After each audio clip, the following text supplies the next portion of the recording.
대전광역시 유성구에서 거주가 필요하신 분, 오래되고 낙후되지 않은 깨끗한 도시에서 거주하고 싶으신 분, 장기간 저렴한 임대료로 안정적인 주거생활이 필요하신 분, 바로 이런 분들에게 정말 좋은 소식에 임대주택 모집 공고가 나와 인사드리게 되었습니다. 대전 안에서도 입지가 매우 우수한 단지에서 여러분들을 기다리고 있으니 이번 기회 꼭 잡을 수 있도록 함께하겠습니다. 안녕하세요, 임대박사입니다. 금일은 대전광역시 유성구에서 임대주택 예비입주자 모집 공고가 나와 소개드립니다. 이번 공고는 누군가에게는 그냥 스쳐 지나가는 소식일 수 있지만 또 다른 누군가에겐 반드시 필요한 주거 기회가 될 수 있습니다. 그래서 이번 영상에서는 단지 위치부터 임대 조건, 신청 일정까지 하나도 빠짐없이 임대박사가 꼼꼼히 정리해드릴 테니 놓치지 않고 꼭 기회를 잡으실 수 있도록 도와드리겠습니다. 그래서 오늘 영상에서도 복잡한 공고 내용을 하나하나 다 살피기보다는 가장 중요한 핵심 킥포인트 4가지만 정리해 알려드리겠습니다. 이 4가지만 알고 계셔도 이번 공고의 흐름과 중요한 방향을 한눈에 파악하실 수 있을 겁니다. 자, 첫 번째 킥포인트는 바로 신청 자격에 대한 내용입니다. 임대주택 신청에서 가장 먼저 확인하셔야 할 관문은 바로 내가 자격 요건을 충족하는지 여부입니다. 이번 모집은 무주택 세대 구성원이라면 누구나 신청이 가능합니다. 다만 대전광역시 유성구에서 진행되다 보니 혹시 해당 지역 거주자만 신청할 수 있는 건 아닌지 걱정하실 수도 있으실 텐데요. 다행히도 이런 걱정은 안 하셔도 될 것 같습니다. 무주택 세대 구성원이고 소득과 자산 기준만 충족된다면 전국 어디에 거주하시든지 누구든 신청이 가능하기 때문입니다. 소득 및 자산 기준에 대한 사항은 영상 중후반부에서 상세히 설명드리도록 하겠습니다. 그런데 여기서 한 가지 꼭 짚고 넘어가야 할 포인트가 있습니다. 나는 현재 대전에 거주 중인데 이게 혹시 당첨에 유리한 조건이 되는지, 바로 이 부분은 많은 분들께서 궁금해하실 수도 있습니다. 결론적으로 말씀드리자면 이번 공고는 단순 대전광역시 거주자가 아닌 대전광역시 안에서도 유성구에 거주하시는 분에 한하여 입주자 선정 시에 우선권이 주어지게 됩니다. 그리고 가점 항목에서는 대전광역시 거주기간에 따라 우대 혜택으로 추가 점수가 부여됩니다. 같은 조건이라면 해당 지역 거주자가 더 유리한 구조인 셈이죠. 그러다 보니 혹시 현재 나는 대전에 거주하고 있지 않은데 과연 청약 신청을 하는 게 의미가 있을지, 시간만 버리는 건 아닌지 생각하실 수도 있습니다. 통상 임대주택의 경우 가점이 9점 이상이면 당첨 안정권에 들어간다고 보시면 되는데요. 그 가점 항목은 단순히 거주지, 우대만 있는 게 아닙니다. 실제로 지역 가점 외에도 추가로 확보할 수 있는 가점 항목이 5가지나 더 있습니다. 물론 이 항목들은 신청자가 직접 증빙 서류를 제출해야 인정되기 때문에 항목 자체를 몰라서 놓치는 경우도 상당합니다. 그렇기 때문에 대전에 거주하지 않으시더라도 청약 신청은 꼭 해보라고 권유드리고 싶습니다. 다만 지역 가점에서 불리한 상황이시거나 직접 계산해본 예상 가점이 9점 미만이신 분들, 또는 가점 계산 방법 자체가 잘 와닿지 않는다 하시는 분들은 영상 후반부에서 가점 항목별 해설과 전략적인 접근 방법을 별도로 안내드릴 예정이니 그 내용을 꼭 참고하셔서 여러분만의 당첨 전략을 세우실 수 있도록 임대박사가 도와드리겠습니다. 두 번째 포인트는 바로 모집 단지의 특징입니다. 이번 모집은 대전도안, 노은, 봉산 지역의 총 6개 단지에서 예비자를 모집합니다. 이들 단지는 중규모 이상의 건설 규모를 갖추고 있으며 특히 대전도안 단지는 무려 1000세대가 넘는 대단지로 규모의 경제로 인한 관리비 절감 효과도 기대해 볼 수 있습니다. 또 하나 주목할 점은 모든 단지가 최초 입주 후 20년이 지나지 않았다는 점입니다. 2009년에 입주가 시작된 봉산이 단지는 지금까지 양호한 관리 상태를 유지하고 있어 노후화에 대한 걱정은 크게 하지 않으셔도 됩니다. 이번 모집의 경우 단지별 세대 수, 입주 시기, 위치 등 특성이 매우 다양하기 때문에 청약 전에는 반드시 본인의 생활 반경, 출퇴근 동선, 이용 가능한 편의시설 등을 고려해 어떤 단지가 나에게 가장 적합한지 우선순위를 점검해 보시고 신중하게 단지를 선택하시길 추천드립니다. 세 번째 포인트는 실제 당첨 가능성 여부에 대한 사항입니다. 이번 모집은 총 570명을 모집하는 대규모 공급입니다. 더욱이 중요한 점은 대기자 수가 적거나 없는 단지도 있다는 겁니다. 보시는 바와 같이 단지별 주택 유형별 차이는 다소 있지만 최소 10명에서 많게는 무려 100명이나 예비자를 모집하고 있죠. 그런데 중요한 점은 바로 이 부분 대기 중인 예비자 수에 있습니다. 어느 단지는 예비자 수가 무려 27명인데 어느 단지는 예비자 수가 1명도 없다는 점입니다. 여기서 주목해야 될 부분은 입주 시기입니다. 우리 단지는 9월 26일 예비 입주자 당첨 발표가 예정되어 있는데요. 현재 대기 중인 예비자가 없는 경우에는 당첨자 발표 후 즉시 계약 체결이 진행될 수 있습니다. 희망적인 소식은 정말 빠르면 10월 중 입주가 가능한 분들도 나온다는 겁니다. 대기자가 적거나 없는 단지를 노려서 빠른 입주를 하는 것도 또 하나의 전략으로 생각해서 접근해도 될 것 같습니다. 이번 모집의 또 다른 특징은 주택 평형이 다양하다는 점입니다. 최소 33타입에서 최대 51타입까지 가족 구성원 수나 거주 성향에 맞춰 보다 유연하게 선택할 수 있는 다양한 선택지가 마련되어 있다는 것. 이게 바로 이번 공고의 또 다른 매력입니다. 사실 세대 평면은 단지마다 큰 차이는 없습니다. LH에서는 별도의 세대 평면도를 제공하지 않았지만 공공임대주택의 특성상 구조는 대부분 유사한 형태입니다. 지금 보시는 평면도에서 크게 벗어나지는 않을 것으로 예상됩니다. 불필요한 공간 낭비 없이 실사용 면적을 극대화한 구조로 가구 배치나 수납 동선도 단순하고 직관적입니다. 특히 임대주택에 처음 입주하시는 분들에게는 실용성과 편리함을 모두 갖춘 합리적인 평면 설계라고 할 수 있습니다. 결과적으로 공간 활용의 효율성과 거주 편의성을 모두 고려한 알찬 구조의 주택이라 평가할 수 있겠습니다. 마지막 포인트는 바로 저렴한 임대료와 거주 기간에 있습니다. 주택 유형에 따라 차이는 있지만 보증금을 최대한도로 전환하게 되면 월 임대료는 최저 약 6, 7만원에서 최고 약 10만원 수준까지 임대료 조정이 가능합니다. 요즘처럼 고물가, 고금리의 시대에 이 정도의 임대료로 30년이라는 긴 시간 동안 안정적으로 거주할 수 있다는 건 누구에게나 흔치 않은 기회입니다. 물론 해당 임대료로 거주하기 위해서는 상호전환이라는 제도를 활용해야 되는데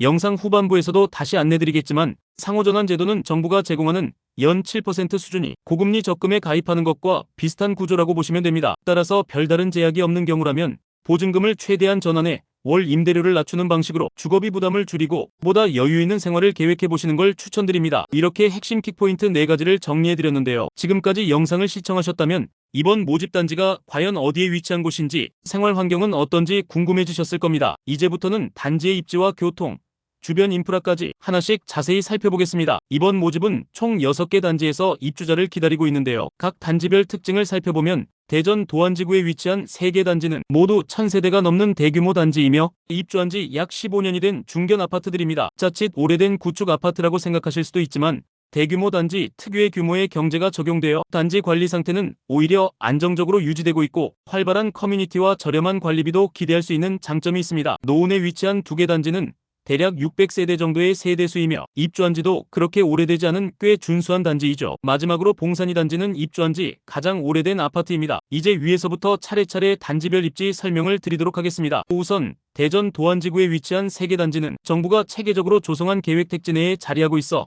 기본적인 주거 여건을 충분히 갖춘 단지들이라고 보실 수 있습니다. 주요 상권, 교육시설, 행정복지센터 등 생활에 필요한 인프라가 사람 중심의 설계에 따라 고르게 배치되어 있으며 주거 안정성과 생활 편의성 모두를 만족시킬 수 있는 임대주택이라고 평가할 수 있습니다. 또한 단지 동측의 진장천을 따라 조성된 수변공원이 있고 북측에는 유성온천역이 위치하고 있어 대중교통 이용이 수월하죠. 단지 외관 모습 또한 노후화된 모습은 전혀 찾아볼 수 없습니다. 다음은 대전 노원지구에 위치한 2개의 단지입니다. 역시나 거시적으로 보면 택지지구 안에 위치하여 기본 생활 인프라는 부족함 없는 단지입니다. 마지막으로 대전 봉산 단지인데요. 이 단지는 대덕산업단지와 연구개발특구와 인접해 있어 해당 지역으로 출퇴근하시는 분들께는 특히 적합한 입지라고 할 수 있습니다. 직주 근접의 장점을 갖춘 단지이기 때문에 이 주변에서 일하시는 분들이라면 적극적으로 입주를 고려해 볼 만한 단지입니다. 그렇다면 이런 장점을 지닌 우리 단지들의 모집 규모는 어느 정도인지 함께 살펴보시죠. 이번 공고는 단지별, 주택 유형별 차이는 있지만 적게는 10명에서 많게는 100명이라는 엄청난 규모의 예비자를 모집하고 있습니다. 특히 표시된 해당 주택 유형의 경우 예비자 수는 없거나 1명뿐인데 모집하는 예비자 수는 상당합니다. 만약에 이번에 당첨이 되어 앞순번으로 대기자 번호를 받게 된다면 정말 빠르면 10월 중에라도 입주가 가능할 것으로 예상되는 평형이라고 보시면 되겠습니다. 또한 이번 모집하는 단지의 세대 평면도는 일반적으로 가장 흔한 복도형 평면 구조이지만 오히려 내 입맛에 맞게 가구 배치를 할 수 있는 가장 실용적인 평면도라고 생각하시면 되겠습니다. 그렇다면 이렇게 다양한 조건을 갖춘 단지들의 임대료 수준은 과연 어느 정도일까요? 평형에 따라 다소 차이는 있지만 기본 보증금은 약 1,300만원에서 4,500만원 사이, 월 임대료는 약 16만원에서 27만원 수준으로 책정되어 있습니다. 이렇게만 보면 응당 이 임대 조건이 저렴한가? 정부에서 너무 비싸게 공급하는 건 아닌가 의문이 드실 겁니다. 다만 추후 입주 시에 LH와 임대계약 체결을 할 때에는 임대료 상호전환 제도를 통해 임대료를 혁신적으로 절감할 수 있습니다. 바로 이건 상호전환에 대한 개념에서 비롯되는데요. 보증금을 많이 납입할수록 월임대료가 줄어드는 구조입니다. 이때 줄어드는 금액의 효과를 계산해보면 사실상 연 7%의 이자, 수익을 얻는 것과 같은 수준입니다. 금액으로 환산하면 월 5,800원 수준이죠. 한마디로 내가 보증금을 높이면 높일수록 100만원당 월 5,800원 정도 주거비를 아낄 수 있다는 의미가 됩니다. 상호전환에 대해서는 간단하게 안내드렸기 때문에 이해가 안 되시는 분들이 계실 겁니다. 보다 더 상세한 설명이 필요하신 분들은 우측 상단 링크를 통해 확인하실 수 있으니 참고하세요. 그리고 여러분들께서 기억하셔야 할 점이 하나 있습니다. 바로 예비자로 선정된 이후부터 실제 입주 시점까지 시간이 다소 소요된다는 점입니다. 짧게는 1년 이내, 길게는 2, 3년이 소요될 수 있는데 이 기간 동안에는 전환 가능한 보증금을 마련할 수 있도록 미리 자금을 준비해 두시는 것이 좋습니다. 단순히 기다리는 기간으로 보기보다는 앞으로의 주거비를 절감할 기회를 준비하는 선제적 준비 시간으로 활용하신다면 충분히 의미 있고 가치 있는 대기 기간이 될 수 있습니다. 이렇게 매력적인 임대주택 누구나 신청할 수 있는 걸까요? 신청할 수 있는 기본 조건은 두 가지입니다. 무주택 세대 구성원일 것, 그리고 소득과 자산 기준을 충족할 것. 이 두 가지만 충족된다면 누구든 신청 가능합니다. 소득 기준에 대한 내용은 보시는 바와 같이 가구원 수에 따라 금액 기준이 달라집니다. 기본은 도시근로자,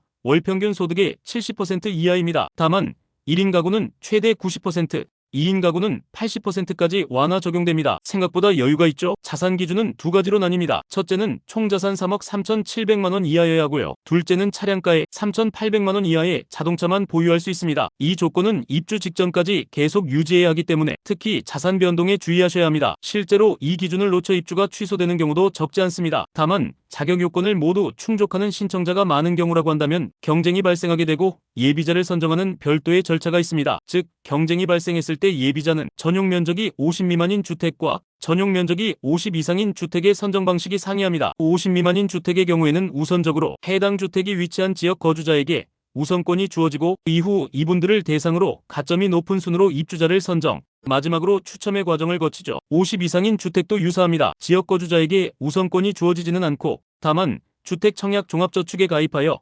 24회 이상 납입한 분들이 우선권이 주어진다고 보시면 되겠습니다. 만약 1순위 신청자들이 많아 경쟁이 발생하게 된다면 다양한 가점 항목을 합산하여 총점이 높은 순으로 당첨자를 선정하고 마지막으로 추첨의 과정을 거치죠. 앞서 경쟁 절차 설명을 드릴 때 가점 합산에 대한 세부 항목이 궁금하셨을 텐데요. 가점 항목은 이렇게 총 7가지의 항목을 가감하여 합산합니다. 해당 주택 건설 지역에 위치한, 지역에 거주한 기간에 따라 1점에서 3점의 점수를, 청약저축 납입 횟수에 따라 1점에서 6점의 점수를, 미성년 자녀 수에 따라 2점에서 3점의 점수가 부여됩니다. 추가적으로 신혼부부, 한부모 가족, 부모 자녀 간 육아 지원 세대의 경우도 3점이 부여되게 됩니다. 물론 사회적 취약계층에 해당되시는 분들도 예외 없이 가점 3점이 부여되는데요. 세부적으로 해당되는 분들은 생계의료급여 수급자, 국가유공자, 위안부 피해자 등입니다. 이 외에도 감점 항목이 하나 있습니다. 최근 1년 또는 3년 이내에 LH와 국민임대주택 계약 이력이 있다면 감점이 적용됩니다. 다만 앞서 설명드린 대로 통상 9점이 되어야 안정권이다 보니 만약에 본인께서 이번에는 점수가 되지 않는다면 원하는 지역으로 일단 이사를 하시고 청약저축만이라도 열심히 납입하면 총 9점을 받을 수 있습니다. 추후 이런 방식으로 입주자 모집을 준비하셔도 되겠습니다. 가점 세부사항은 신청자 개인차가 워낙 크다 보니 궁금하신 사항이 있다면 언제든 댓글로 문의 주시면 직접 검토하여 답변 드리도록 하겠습니다. 마지막으로 신청 일정과 제출 서류 준비해드리겠습니다. 특히 접수 마감일을 놓치지 않도록 꼼꼼히 챙기시길 바랍니다. 대전도안 1단지의 경우 먼저 신청 접수를 받는데요. 1순위는 6월 9일날 진행될 예정입니다. 해당 단지를 제외한 나머지 단지들은 6월 10일날 진행이 되죠. 1순위자는 앞서 말씀드린 대로 전용 면적에 따라 차이가 있으니 다시 한번 기억하시면 되겠습니다. 신청 시 주의사항을 좀 더 안내드리자면 모든 청약 신청은 인터넷 또는 모바일을 통해 진행되지만 만 65세 이상 고령자에 한해 현장 방문 신청이 가능합니다. 현장 신청 시에는 반드시 관련 서류를 빠짐없이 지참하여야만 접수가 가능하오니 이 점은 절대 지켜주시길 바랍니다. 현장 신청 접수는 유성 온천역 인근에 위치한 LH지사로 방문하시면 되겠습니다. 현장 방문 신청자는 신청자 본인을 입증하는 구비 서류가 있고 추가적으로 기본 자격 요건 판단과 추가적인 가점을 받기 위한 추가 제출 서류들이 있으니 빠짐없이 지참하셔야 접수가 가능함을 다시 안내드립니다. 제출 서류 목록은 고정 댓글 링크를 통해 확인하시면 되겠습니다. 이후 일정으로는 7월 2일 서류 제출 대상자 발표, 7월 9일까지는 서류 제출을 등기 우편으로 제출하셔야 합니다. 제출 서류는 앞서 안내드린 내용과 동일합니다. 이후 9월 26일은 예비자 당첨이 발표될 예정입니다. 영상이 짧았던 만큼 궁금하신 부분도 많으실 텐데요. 댓글로 질문 남겨주시면 확인 후 답변 드리겠습니다. 앞으로도 전국 임대주택 정보를 빠르고 정확하게 전달해 드릴 테니 채널 구독과 알림 설정 부탁드립니다. 감사합니다.